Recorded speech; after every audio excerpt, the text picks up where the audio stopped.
আজকের খাবারটা না সত্যি অনেক মজার ছিল। আরে এটা তো কিছুই না, অন্যদিন আরেকটা রেস্টুরেন্ট নেবো, আরো মজা হবে। এই, এটা তোমার মা না? আসলেই তো মা এখানে এখানে ভিক্ষা করতেছে, কিন্তু এত জায়গা ছেড়ে এলাকার মধ্যে কেন ভিক্ষা করতেছে? দেখছো, তোমার ইমেজ নষ্ট করার জন্য এই মহিলা এখানে ভিক্ষা করতেছে। বুঝি না, আল্লাহ এত মানুষরে দেখে, এই বুড়িরা মরণও দেয় না। চলো তো দেখতেছি, চলো। এই মা, এলাকার মধ্যে তুমি ভিক্ষা করতেছো কেন? এলাকার মধ্যে ভিক্ষা করতে হচ্ছে, আর কোনো জায়গা পাবো না মরার জন্য। আচ্ছা, আপনার কি কোনো কাণ্ড জ্ঞান নাই? আপনি জানেন না আপনার ছেলের একটা এখানে ইমেজ আছে, সেটা নষ্ট হয়ে যাবে? বৌমা, তোমরা তোমাকে ইমেজের কথা চিন্তা করতেছ, আর আমি চিন্তা করি আমার পেটে যদি ভাত পানি না থাকে তাইলে আমি কই যামু, কি খামু? তোমরা তো আমারে বাড়ি থেকে বাইর করে দিছ, নিজের পেটের ধান্দা তো নিজেরই করতে হয়। ল্যাংড়া খোড়া মানুষ, কাম কাজ তো করতে পারি না, তাই মানুষের কাছে হাত পাইতা 2-4 টাকা পাই, ওই দিয়ে নিজের পেটটা চালাই। ও, বাড়ির থেকে বের করে দিছি এটা খুব মনে পড়ে, তাই না? হ্যাঁ, কেন বের করছি এটা মনে পড়ে না? হ্যাঁ, এই যে তোমার প্রত্যেক মাসে ওষুধের খরচ, হ্যান কিনা দাও, ত্যান কিনে দাও, কাপড় নাই, চোপড় নাই, খাবার নাই, হ্যাঁ, এই খরচগুলো কই থেকে আসে? হ্যাঁ, আমার দেখো নুন আনতে পান্তা ফুরোয়, কোন রকমে কিছু টাকা যা পাই সংসারের পিছনে খরচ করে দেয়। এখন কি সংসারের পিছনে খরচ না করে সব কি তোমার পিছনে খরচ করে দেবো নাকি? আমার পিছনে তুই কোন টাকা খরচ করলি? টাকা তো সব তুই তোর বউর পিছনে খরচ করস।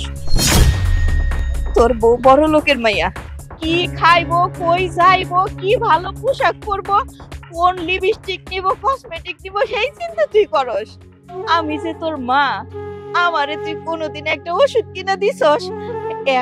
এক বেলা পেট ভরে ভাত খাইতে দিছস?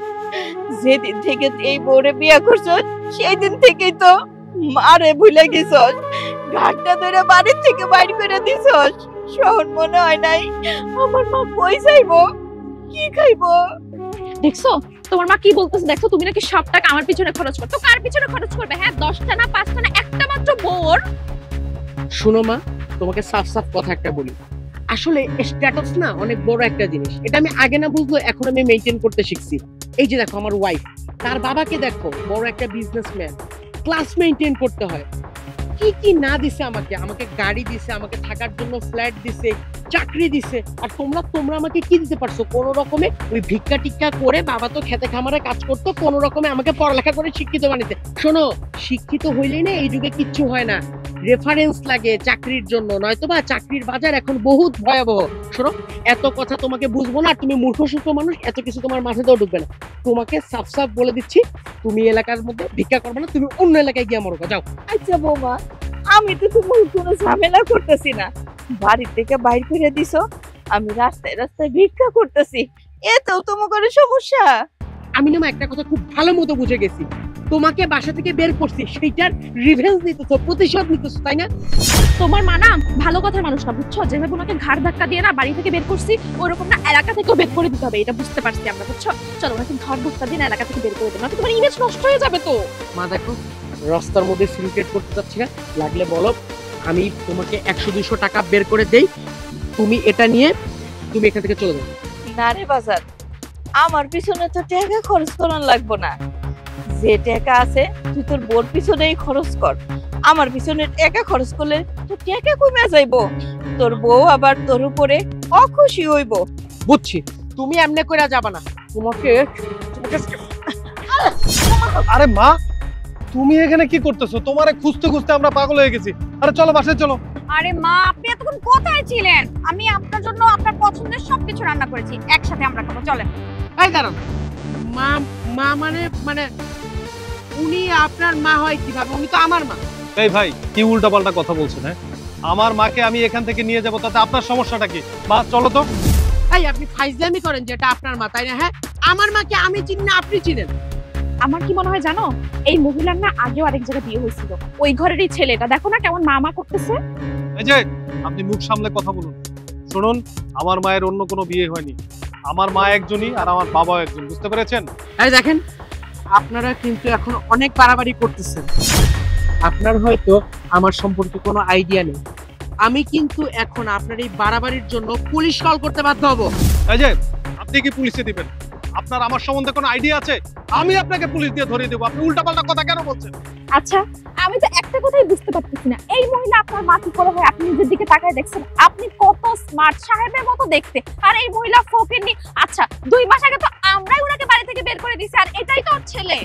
আর দেখেন ভাই, আপনাকে একটা কথা বলি, এই মানুষটা যাকে আপনি মা বলে পরিচয় দিচ্ছেন না, এই মানুষটা আমাকে একদম ছোটবেলা থেকে কোলে পিঠে করে মানুষ করছে, আমাকে বড় করছে, আমাকে স্কুলে পাঠাইছে, কলেজে পাঠাইছে, এমনকি আমাকে ভার্সিটিতে পাঠায় আমাকে মাস্টার্স পাস করাইছে। এখন আপনি আমাকে চিনাবেন যে উনি আমার মা নাকি উনি আপনার মা। শুনেন, এই মানুষটা না ছোটবেলা থেকে আমার সাথে ছিল, সুতরাং আমি খুব ভালো জানি তার নারী নক্ষত্র সম্পর্কে। আর তাছাড়া আমার মা এমনও সময় গেছে নিজে না খেয়ে আমাকে খাওয়াইতো, নিজে কাপড় না পরে আমাকে কাপড় পরাইতো। আর এখন আপনি বলতেছেন যে উনি আপনার মা, বললেন আর হয়ে গেল, তাই না? মগের মূল্য নাই। শুনলেন তো কি বললো? এই মহিলা হচ্ছে ওর মা। তাহলে আপনারা দুজন কেন বলতেছেন যে এই মহিলা আপনাদের মা? বাহ বাহ বাহ বাহ বাহ, খুবই চমৎকার।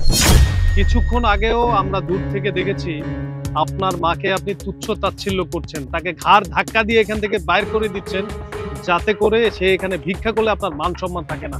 আর সেই আপনি এখন স্বীকার করছেন যে এটা আপনার মা, আপনাকে ছোটবেলা থেকে বড় করেছে, আপনাকে পড়াশোনা করেছে, মাস্টার্স পাস করেছেন। আপনার এই মুখে এটা বলতে লজ্জা লাগে না? যেই মা দিনের পর দিন 24 ঘন্টা খেটে আপনাকে মানুষ করেছে, আর সেই মাকে অস্বীকার করতে আপনার লজ্জা করে না? আপনি কি ছেলে নাকি একটা অমানুষ আমাকে বলুন তো? কি এখন খুব জ্বলছে তাই না? নিজের মাকে এখন অন্য মানুষ মা বলে ডাকছে, আমরা নিয়ে যেতে চাচ্ছি, এখনো খুব হিংসা লাগছে কেন?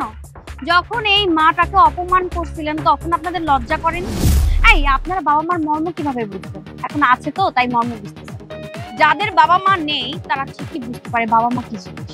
তাই আপনার মতো লোকের সাথে না আপনার মার থাকাই উচিত। হ্যাঁ, আপনারা কি বলছেন? আসলে বিয়ে করার পর থেকে শ্বশুর বাড়ির প্রতি লোভ লালসা আর আমার ওয়াইফের কথা শুনে আমি এক প্রকার মায়ের সাথে জুলুম করা শুরু করি, মাকে অবহেলা করি, অনেক অপমান করি, এবং শেষ পর্যায়ে এই যে আমার বউয়ের কথা শুনে মাকে বাসা থেকে বেরও করে দিই। আমি আমার ভুলটা বুঝতে পারছি যে আমি কত বড় একটা সম্পদ হারাই ফেলছি। মা যে সন্তানের জন্য কত বড় নিয়ামত, এটা আমি এখন আপনাদের কথা শুনে বুঝতে পারতেছি। আপনাদের অনেক ধন্যবাদ। আজকে আপনারা আমার চোখ খুলে দিচ্ছেন। মা, আমি হাত জোর করে ক্ষমা চাইতেছি, আমাকে তুমি মাফ করে দাও। আমি আমার ভুলটা বুঝতে পারছি।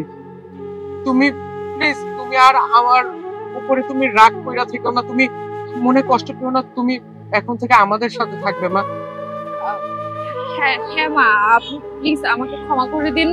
আমি জানি আমি অনেক ভুল করেছি, কিন্তু মা নিজের মেয়ে মনে করে আমাকে ক্ষমা করে দিন। চলুন আমাদের সাথে বাসায় চলুন। বাজান রে, তুই হইতেছিস আমার পোলা, তোরে আমি এই পেটে ধরছিলাম, অনেক কষ্ট করে তোরে আমি বড় করছি, কিন্তু বড় লোকের মাইয়ারে বিয়ে করানোর পরে তোর মায়ের কষ্ট ভুলে গেছস, তোর মারে ভুলে গেছস। আমার কোনো দুঃখ নাই আজকা, তুই তো নিজের ভুল বুঝতে পারছস। বাজান, সত্যি তোমার মতন পোলারে যে মা গর্ভে ধরছে, না জানি সে কত ভাগ্যবান। ওই মার জন্য আমি দোয়া করি সে যেখানেই থাক ভালো থাকবো। আচ্ছা বাজান, তোরে আমি মাফ করে দিছি। হব মা, তোমারেও আমি মাফ করে দিছি। তোমরা তোমাকে নিজেকে ভুল বুঝতে পারছো, আমার আর দুঃখ কিসের? সব বাপ মাই চায় এখন শেষ বয়সে তার নিজের সন্তান করে সাথে থাকনের লেগা। আমারও খুব স্বপ্ন ছিল আমি তোমাকে সাথে থাকবো, ভালো থাকবো। না না ভাই, আপনার সাথে মাকে আমি দিতে পারবো না। মা আমার সাথে যাবে, আমার একটা আশ্রম আছে সেখানে থাকবে। মা চলো। না প্লিজ, এসব বলে আর লজ্জা দিবেন না। আমরা আমাদের ভুলটা বুঝতে পারছি, আর মানুষ যখন তার ভুলটা বুঝতে পারে আমি মনে করি শেষ একটা সুযোগ তো দেওয়াই যায়, তাই না? আমি আপনাদের কাছে ক্ষমা চাচ্ছি এবং শেষ একটা সুযোগ চাচ্ছি। আজকের পর থেকে আমার মার কোনো অভাব থাকবে না। মা, আমি তোমাকে কথা দিচ্ছি, আজকের পর থেকে তুমি আমাদের বাড়িতে থাকবে এবং তোমার কোনো ইচ্ছা অপূর্ণ থাকবে না। চলো। চলো